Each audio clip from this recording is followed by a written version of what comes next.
Hi అండి. నమస్తే. Welcome to Niharika creations. నేనండి మీ నిహారిక. అందరూ ఎలా ఉన్నారు? నేను చాలా చాలా బాగున్నాను. నిహారిక క్రియేషన్స్ సబ్స్క్రైబ్ చేసుకుని నాకింత సపోర్ట్ ఇస్తున్న మీ అందరికీ నా ధన్యవాదాలు. ఈరోజు మరలా మరో టేస్టీ రెసిపీతో మీ ముందుకొచ్చాను. ప్రోటీన్ రిచ్ దోశకి కావాల్సిన పదార్థాలు. పచ్చిశనగపప్పు ఈ గరిటతో ఒక గరిట తీసుకున్నాను. ఎర్ర కందిపప్పు, పొట్టు మినప్పప్పు, పెసలు, కొర్రలు, ఒక స్పూన్ మెంతులు అనమాట. అన్నీ ఈ గరిటతో కొలుచుకున్నాను అనమాట. ఒక గిన్నె తీసుకొని ఫస్ట్ ఇవన్నీ ఒక గిన్నెలో వేసేసుకోండి, ఈ పప్పులన్నీ. పొట్టు మినప్పప్పు, పెసలు ఇలా పొట్టుతో ఉంటేనే మనకి మంచిగా డైజెషన్ ఉంటుందన్నమాట. ఇవన్నీ తీసుకొని కొర్రలు లేకపోతే మీరు బియ్యం వేసుకోవచ్చు, ఒక చిన్న గరిట. ఇవన్నీ తీసుకొని ఫస్ట్ నీళ్ళు పోసుకొని ఒక 2-3 సార్లు బాగా వాష్ చేసేసుకొని నానబెట్టుకోండి. నైట్ నానబెట్టేసుకోండి, ఒక 5 అవర్స్ అట్లా నానితే సరిపోతుంది. ఇలా బాగా శుభ్రం చేసుకొని చక్కగా ఈ పప్పు అంతా మునిగే వరకు నీళ్లు పోసుకొని నానబెట్టుకోండి.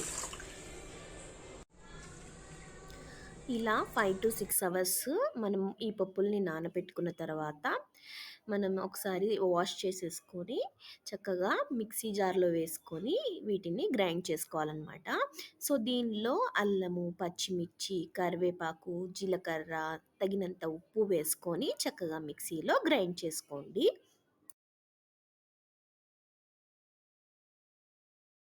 ఇలా గ్రైండ్ చేసుకున్న మిశ్రమాన్ని ఒక గిన్నెలోకి తీసుకొని మనం దోసలకి ఎలా వేసుకుంటామో ఆ కన్సిస్టెన్సీలో వాటర్ కలుపుకోవాలి.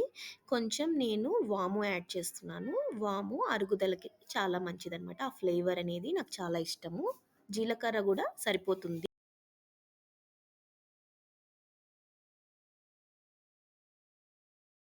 దోసపిండి కన్సిస్టెన్సీలో కలుపుకున్న తర్వాత పొయ్యి వెలిగించి పెనం పెట్టుకొని మంచిగా కాలనివ్వండి.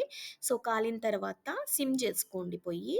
అప్పుడు 2 చుక్కల నూనె వేసుకొని మొత్తం స్ప్రెడ్ చేసుకొని దోశ వేసుకోవడమే.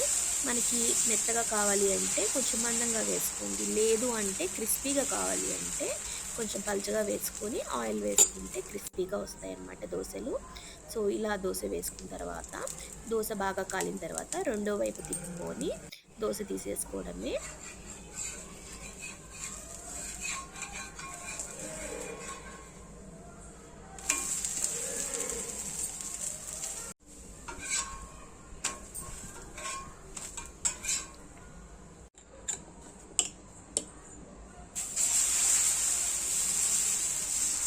స్టవ్ సిమ్లో పెట్టుకొని ఇంకొక దోశ వేసుకోండి. ఇంకొక దోశ వేసుకున్న దాని మీద చిన్నగా తరిగిన ఆనియన్స్ వేసుకొని ఆయిల్ వేసుకోండి. మనకి హెల్తీగా కావాలి అనుకుంటే కొబ్బరి నూనె వాడుకోవచ్చు. మనకి వంటకి వాడుకునే కొబ్బరి నూనె వాడుకోవచ్చు అనమాట. వెయిట్ లాస్ కోసం ట్రై చేసే వాళ్ళు కొబ్బరి నూనె వేసుకోవచ్చు ఆయిల్ బదులు.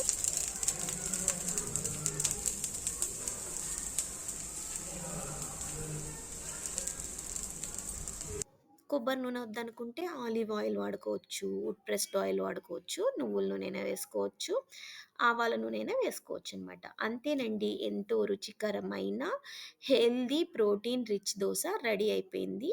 దీన్ని అల్లం చట్నీతో తింటే చాలా అంటే చాలా బాగుంటుంది. మనకి పుట్నాల చట్నీ ఉన్నా కూడా చాలా బాగుంటుంది.